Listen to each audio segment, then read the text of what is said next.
Hello, Capricorn. Welcome to Dove and Serpent Tarot. My name's Paul. If Capricorn is your sun, moon, or rising sign, this is your tarot card reading. Remember to hit the like button, leave a comment, consider subscribing to the channel, especially if this reading resonates with you. It is totally free, does not cost anything. If there is anything you would like me to pray over or meditate upon or send positive energy toward, please let me know. Now, this is a general reading, so try to be open and receptive to whatever may come through during our time together. I am merely the messenger, and I ask you to connect directly with each of these cards and use your own intuition to take you beyond the details that I provide. And remember, Capricorn, that the most important part of any tarot reading is you. Okay, a Queen of Swords. You're someone who is very much able to take your consciousness out of your emotions, right? You have this ability to rise up above the situation, the tumultuous events of your life, right? Rise above the stormy waters below and take a look at what's going on, right? Spirit wants you to be objective right now as much as possible. Look at this situation as an outsider. Look at your situation now as if you weren't involved, right? Look at it like it's happening to somebody else, a stranger. What would you tell them? Okay. Try to see the bigger picture in your life right now. So it's telling me that you're probably going through some rather emotional situation. Let's take a look with some more cards. I don't want to forget to start the timer here because these readings have had a tendency to get quite long. Yeah, there's the Lover's card. There's a 10 of Cups. 5 of Cups. Okay. There's a Knight of Cups. And a 9 of Cups. I mean, come on, yeah. These are the waters you're looking at, right? So much synchronicity already.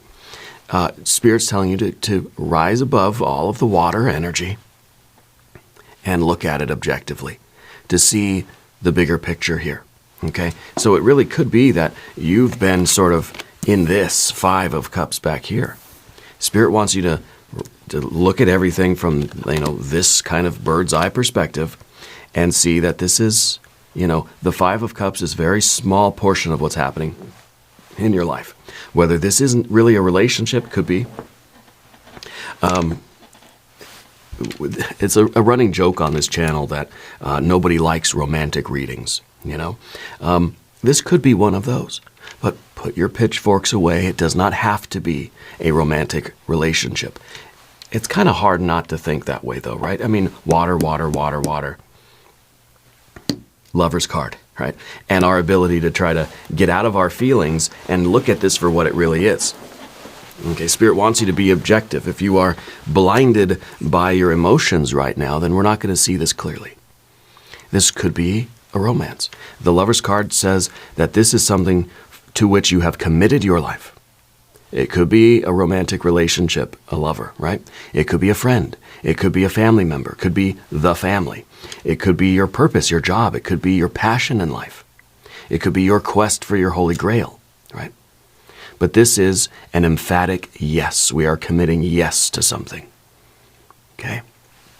And I feel like this is a choice. I think you're looking at this particular situation, whether it's a relationship or the job or the friend group or your family situation or your life's purpose. I think you're looking at it objectively in order to make that decision, to commit to it fully 1,000% yes. Okay, let's put the rest of our cards. I bet you're going to get all air energy over here, right? Yeah, there's Princess of Swords, 4 of Wands, a 7 of Wands, and the 2 of Swords. So sort of right. I think it was a pretty reasonable prediction. But we do get some fire and air over here. So, mystery card, we're going to select that now. This is a random card from the Smith-Waite Tarot. This is the factor infinite and unknown. Let's set it down right here with Jimbo the Lizard King, a.k.a. Mr. Lizard right there on top. And now we're not going to look at that card until the very end. It will tie everything together, and it will give us the confirmation that we need at the end of the reading. If you have a prediction for that card, put your hunch or your guess or whatever down in the comments, okay? But let's look around the room, because it seems like everything in the reading today is hinging upon this major arcana card. Well, really, the Nine of Cups is the axis mundi. It is the very center of the tarot table today. Everything is literally swirling around this Nine of Cups, which is happiness. What is going to make you happy in life? Okay. But the major arcana is, of course, the Lover's card. It's the only one. We've got a little bit of fire. We got water, water, water, water. We got a little bit of air. 1, 2, 3, air. We don't have any earth cards, because I feel like this maybe is something that you haven't started yet. Or if it is something that you've already started, that's not really the issue. The issue is how you feel about it and whether or not you're making that commitment. Maybe it's an offer on the table. Maybe this is kind of like you're reassessing your situation. Spirit wants you to take a very long look at something from this higher perspective, a detached look at your life, the bigger picture, and ask yourself, are you committing to this 1,000%? Whether it's a relationship or a purpose or an art project or learning to play guitar, it doesn't matter what it is. And that, I think, is why we have no earth energy. It's not about money.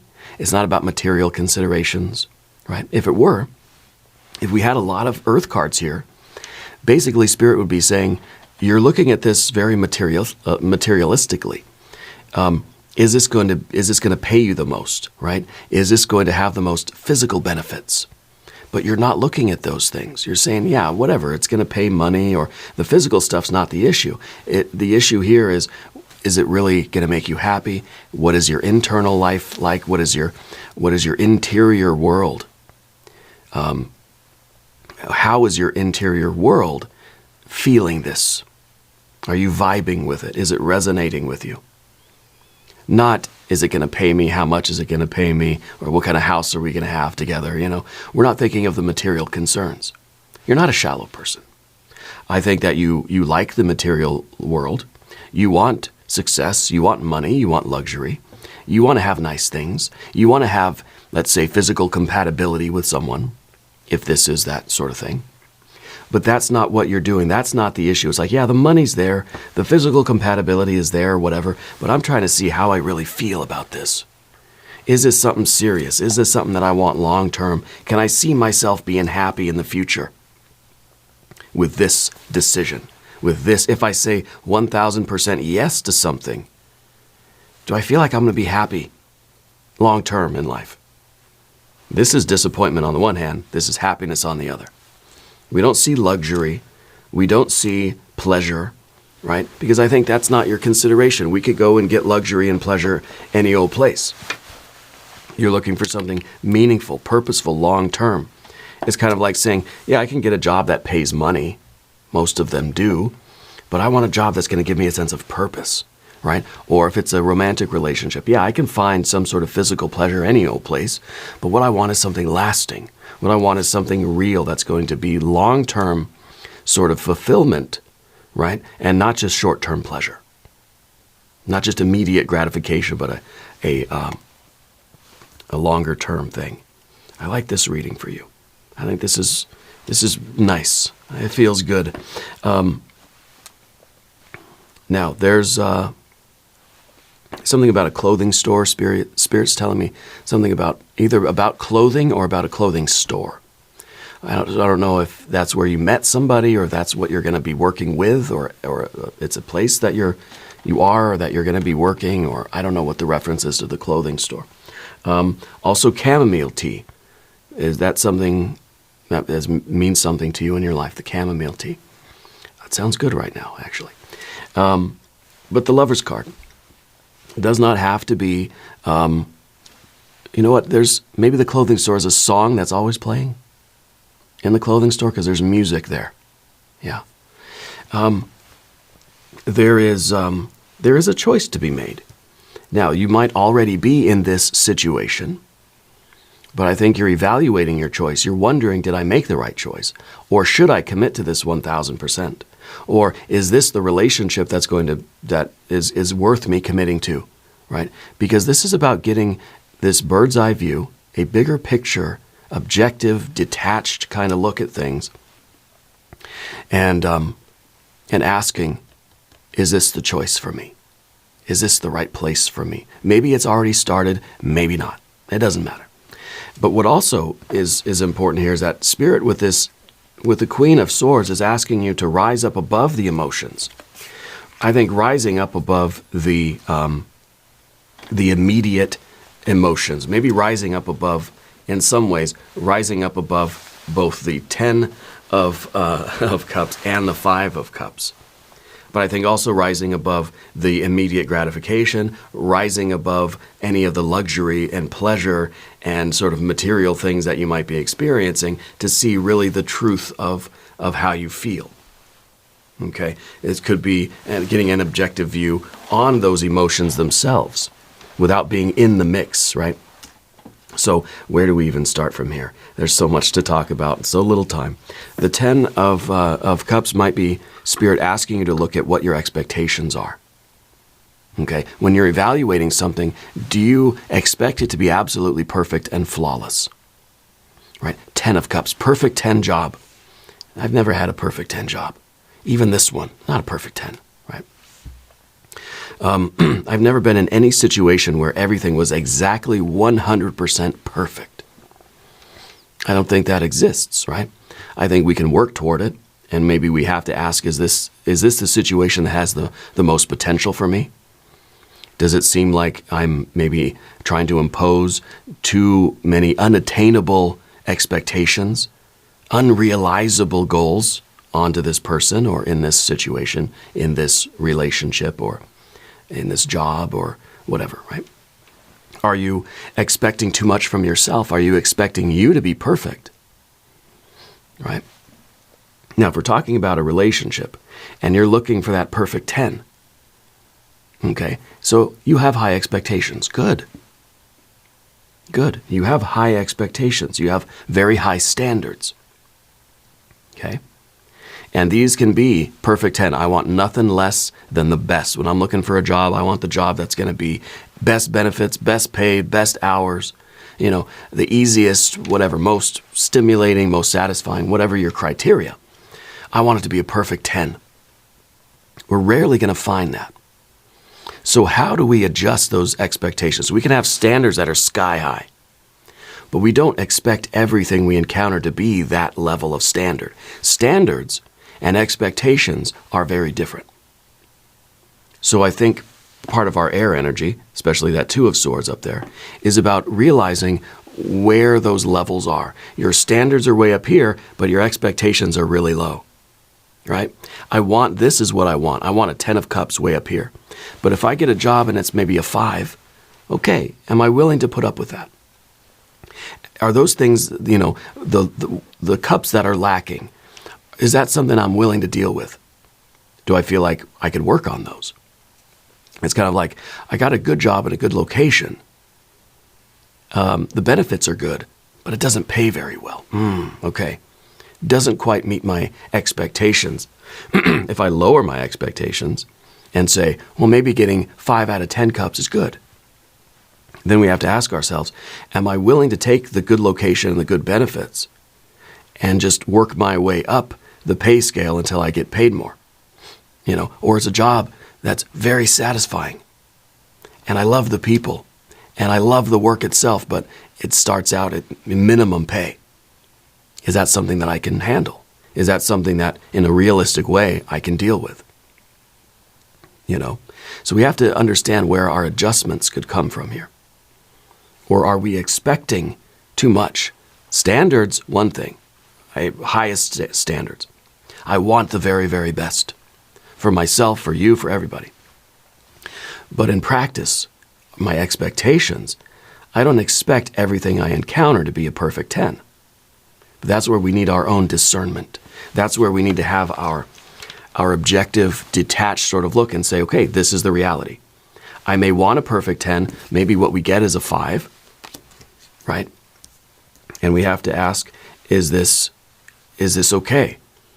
Does that meet enough of my standards that we can work on the rest? Now, if we're talking about a relationship, a romantic relationship, where we get into some really sticky waters here, right?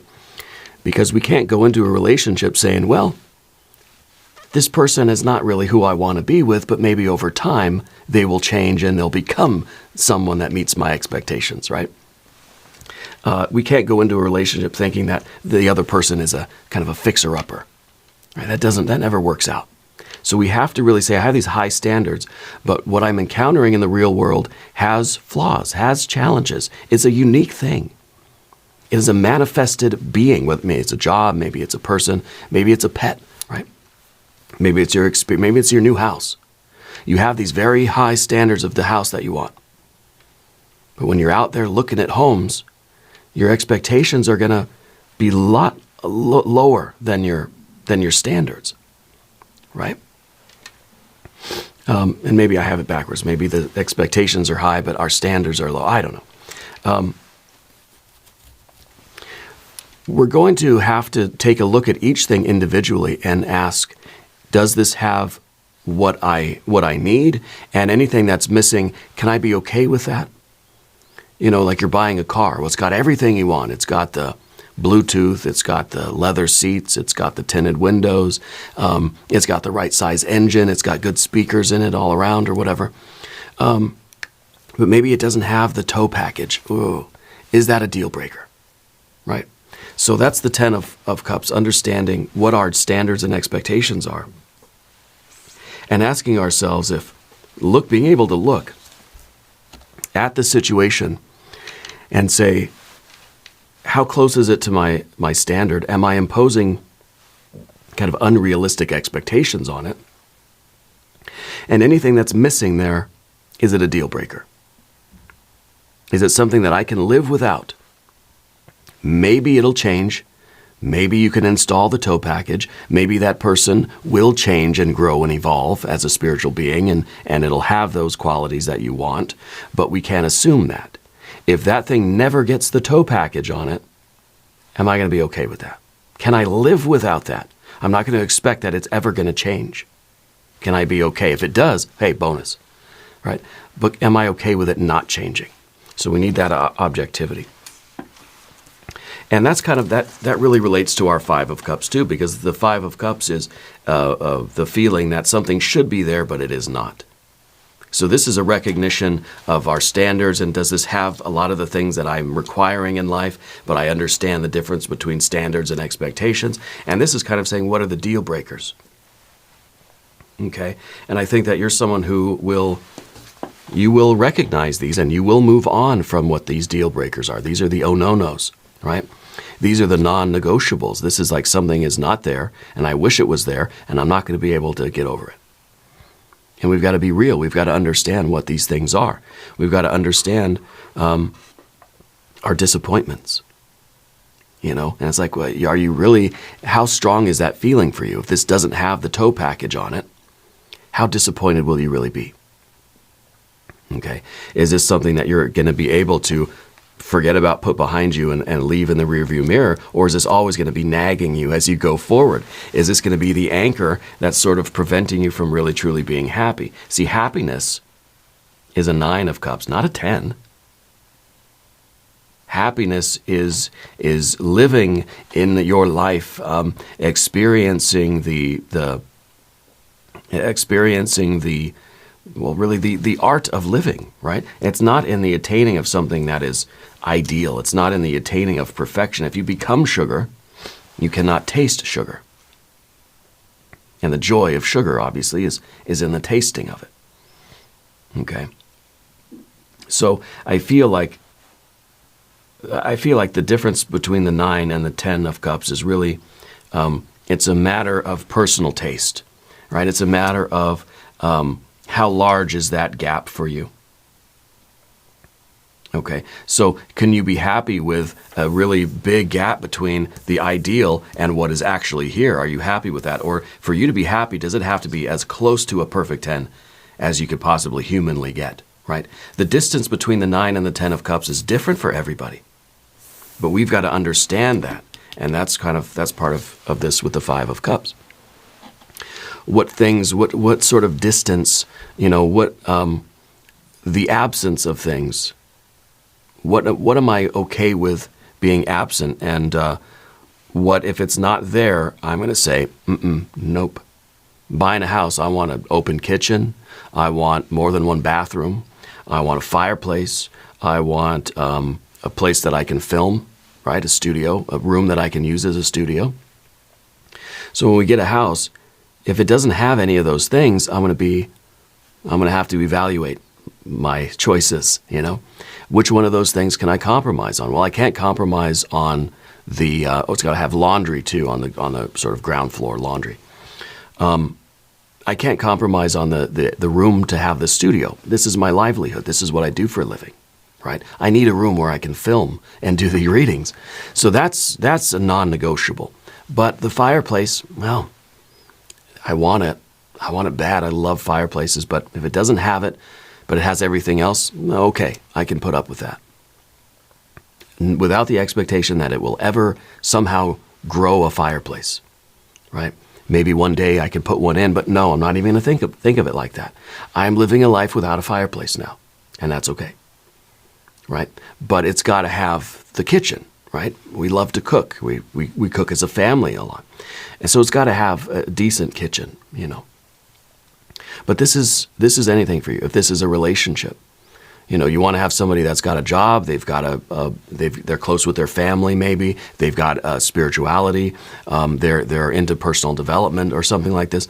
Well, what if they don't have one of those things? What if they don't have a relationship with their family? What if they don't have any relationship with their spirituality?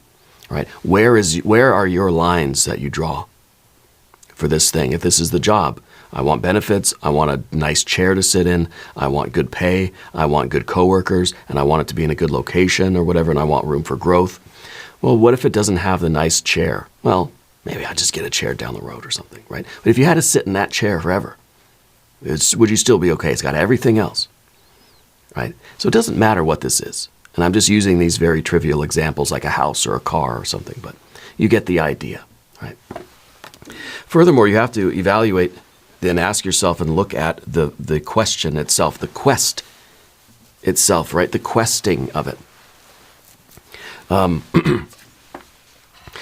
Is this something for which you feel so strongly that you don't care about any of those details? Is this something that feels like such a quest? I mean, this is a night of the Holy Grail. Is this such a passion for you that there is nothing that would stop you? I don't care about the office chair, the tow package. I don't care about the fireplace or the kitchen. None of it matters. What matters is that this is something that I'm duty bound to do this. It's the chivalrous knight, that is kind of willing to put themselves through any kind of privations or peril or difficulty or challenge because this is its duty. This is the mission in life, right? And also this card is about the giving and receiving of love. It doesn't matter if they have a spiritual path. It doesn't matter if they call their parents. What matters is that you and this person have this reciprocating, emotional, loving, deep connection. What matters is our bond with the person, not these other things. What matters is I feel a passion for this work that I'm doing. I don't care where it is. I don't care how much it pays. I don't care what the coworkers are like or what kind of chair I have, right? So we have to ask ourselves if that's part of what's going on too. If this means so much to you that it's just the connection between you and this thing or person or place or whatever, that it overrides all of our sort of personal human expectations and standards.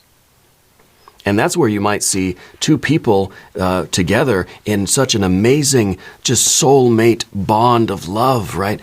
But they're so different than each other. They're just polar opposites, right? Sometimes that's a good thing. But that bond of love is there. That deeper spirit, that deeper connection is there. Even though they may come from very different backgrounds, they may be interested in very different things. They may care about very different things. So it seems like it would be incompatible, but there's something else there, right? That's another thing you got to look at. And of course, looking at the future, long-term happiness, Do you see yourself filled with abundance and meaning and purpose in life? Is there a richness to your life because of this choice? And this is the most difficult one of all, being able to look in the future. I can look at what's going on right now. I can look at the past and see, you know what, I had a relationship with a car that didn't have a tow package, and you know what, I couldn't stand it. I couldn't tolerate that. But looking into the future is much more difficult with the Nine of Cups. It's physical, financial abundance, mental, emotional, and spiritual, creative. You have to understand how these are configured. How much weight does the physical, financial hold for you? How much weight, or how much water, let's say, is going into the mental, emotional? How much of the water is on the spiritual, creative? Okay? And so with the Nine of Cups, every one of these cups in the ideal world would be filled to the very top. Okay? But what we get in practice is some cups are half, some are full, some are on their way up, some are kind of just down low, and every cup has a different quantity or quality, I guess, right? Maybe. But so it feels like it's a mixture for everybody. Nobody's Nine of Cups is the same, right? There's some cups are more full than others. Mental, emotional maybe takes more weight. Maybe some people care more about physical, financial, than the creative stuff can just be, I don't need that in this situation. I'll find that somewhere else, right? But the idea of happiness is a mixture of all of these things. Okay? And it's going to fluctuate over time, of course. And we have to ask ourselves too in this situation, what I have right now, the way everything stands as it is, can I be happy with it? If things never get better, am I happy? If this person never grows or changes, if they stay exactly the same forever, am I happy, at least for now? Okay, and it's so difficult to do because maybe tomorrow I won't be. Maybe in a year from now, I won't be happy that I'm growing and changing, but they're not, or vice versa. Or we like the same things now, yeah, but what if tomorrow you start having way different interests and the two of you drift apart? Well, these things happen. Okay.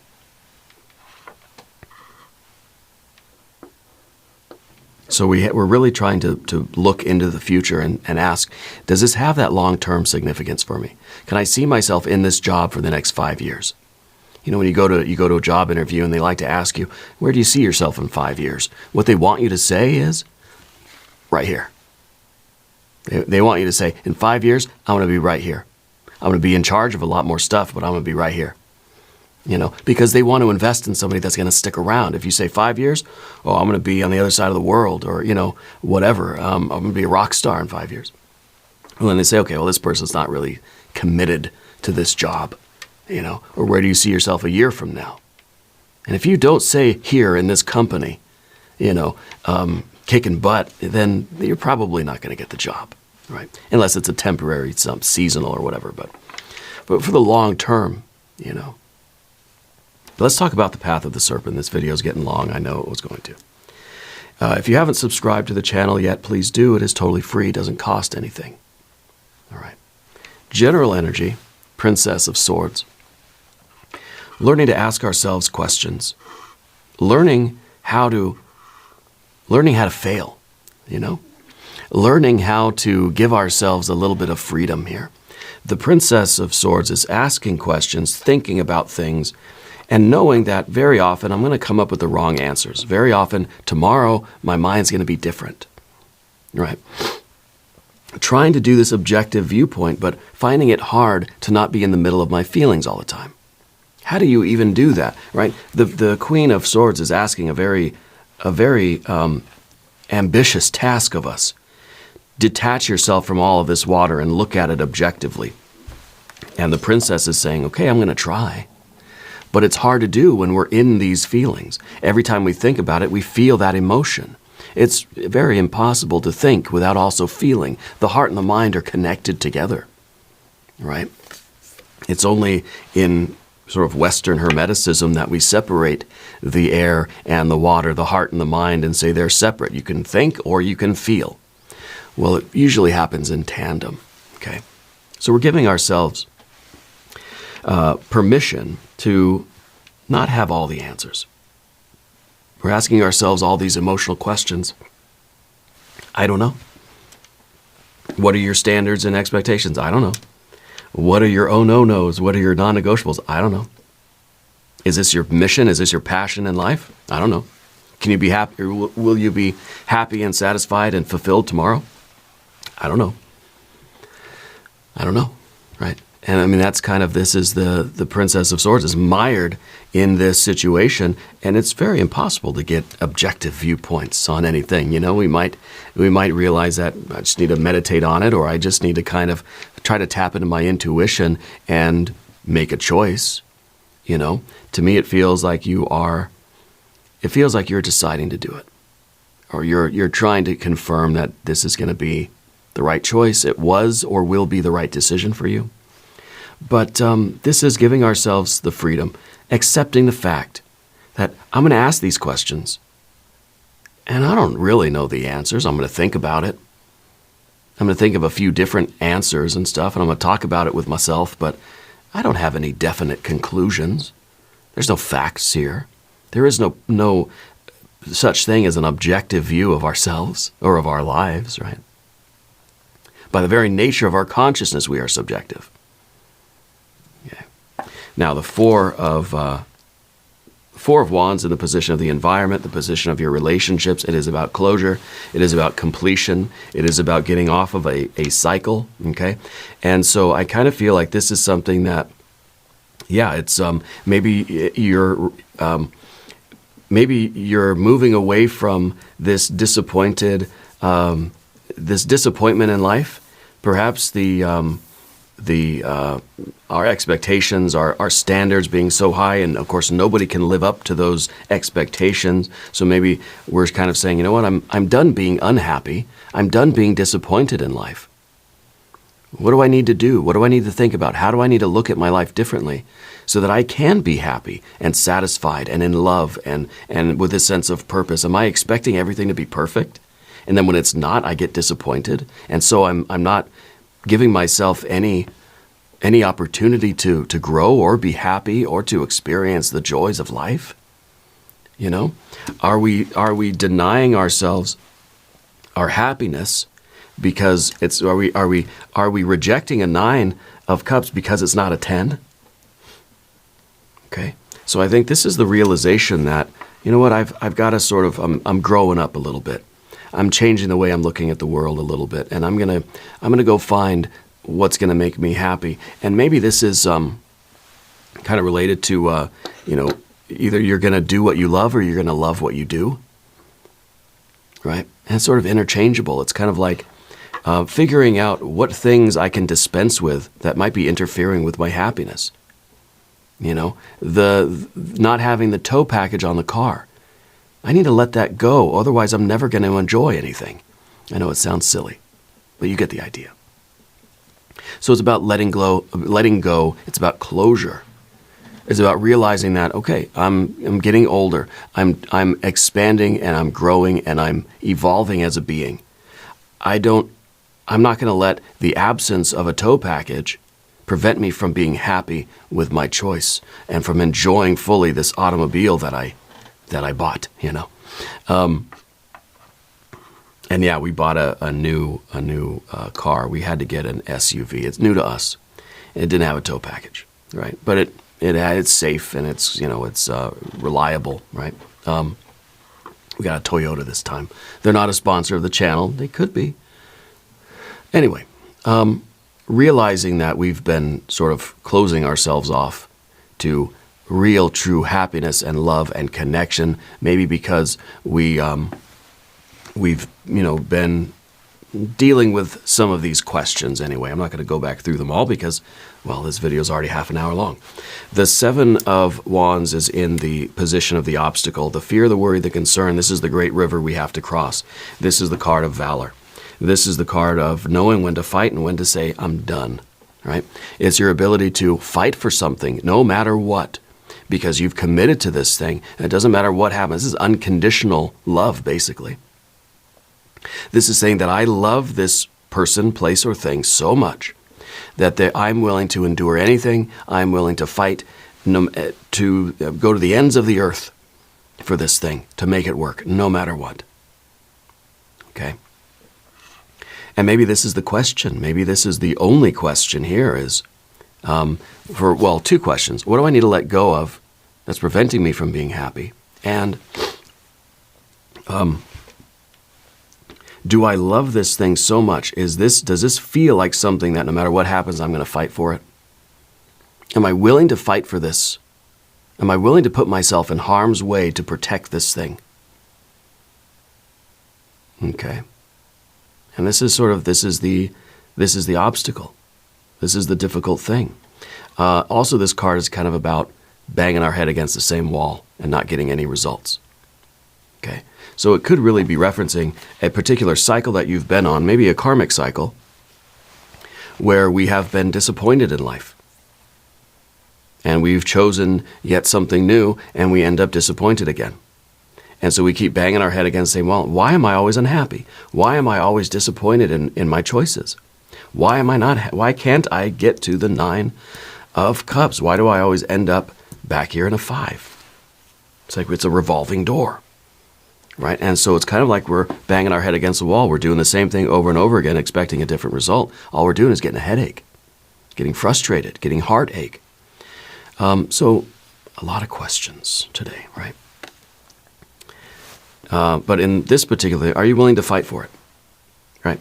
2 of Swords obviously is the questioning itself. It's the decision itself.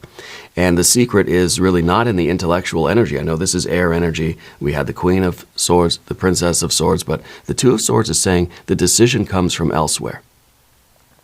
We have to do the thinking. We have to ask the questions and go through all that rigmarole. But the decision itself does not come from the mentality, from the intellect, from the mind. It comes from the intuition. And we see that with that little crescent moon at the top, in between the swords. It's not yes or no, this way or that way. It's not the mind that's going to choose a direction, because the mind, as we see with this is not a 2, this is an X. It's a multiplication sign, because that's what thoughts do. We think about it, and then we think about it some more. One thought becomes 2, becomes 4, becomes 8, becomes 64, and 128, and whatever else. 256, 512, 1024. We realize that asking the question only leads to more questions. But we have to go through that process. We have to take time and think about it in that way. But when it comes time to finally say, okay, I'm ready to just make a decision, we follow our intuition. See, that's the secret. Let's look at the mystery card. Empress. I would love to see the Empress or the Lover's card again, or an Ace, or maybe the Sun card. Let's see what we have. 6 of Wands. 6 of Wands. It's victory. It is it's teamwork. I think that this is kind of showing it's a group effort, right? But I feel like this is kind of you in the winner's circle. This is a parade in your honor. This, I think, is you've made a decision and you're so happy with your decision. You're so proud that you made the right decision. This is like you've chosen wisely. You've chosen the right answer, and look at that success, victory. You get what you want, right? I think this is very interesting. I think this is very, very good. It is a satisfaction. It's a pride with what you've chosen. Yeah. And maybe this is a work thing for you. And maybe this is your esteem, right, among your coworkers, and that they are sort of venerating you in a way. But I feel that this is, even if it's a romantic thing, even if this is a purchase of a home or a car or a commitment to a job, I feel like you're going to be very, very proud of your choice, very happy with your decision. Yeah. We're going to do an extended reading. We're going to do an Jing reading. We're going to do some oracle cards. There's a link in the corner. There's a link down below. New readings for Capricorn on Thursday and Sunday. Be sure to watch both. Subscribe to the channel if you haven't yet. Okay, it is totally free. Leave a comment. Let me know where in the world you're watching from. I want you to know that you're the most important part of Dove and Serpent Tarot. I thank you and I love you. and we're all in this together.